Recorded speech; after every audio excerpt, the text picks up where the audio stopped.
Donc le premier tir s'appelle l'hélicoptère shot, c'est un tir qui vient d'Amérique, qui est plus spectaculaire qu'efficace. Donc ça consiste à tourner autour de la balle très rapidement avec la balle arrêtée et on va circuler autour de la balle très vite et on va envoyer un gros shoot de l'autre côté du but quand l'adversaire ne se pas.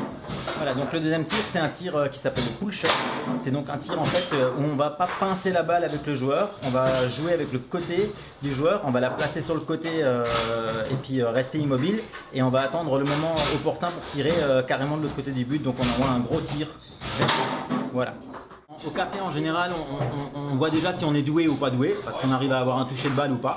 Et puis quand on va aller dans les clubs, on va apprendre les techniques, on va comprendre en fait vraiment la structure jeu, comment il est fait, dans le fond de jeu, ce qu'on ne comprend pas quand on va au café.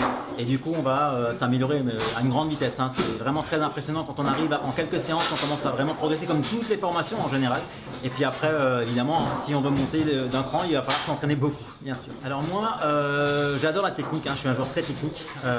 Et du coup, à chaque barre, on va dire que j'ai différents coups. À la barre des 5, là, c'est la barre, on va dire, presque la plus importante parce que c'est la barre qui va me permettre d'avoir des balles à l'avant.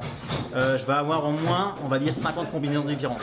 Voilà. Et puis à l'avant, peut-être même encore plus de tirs. Voilà, parce que je m'entraîne vraiment à faire beaucoup de techniques différentes. Et je sais à peu près faire tout ce qui existe, on va dire, au niveau du football de table. Après, il y a des techniques que je vais utiliser en match et d'autres pas, bien sûr.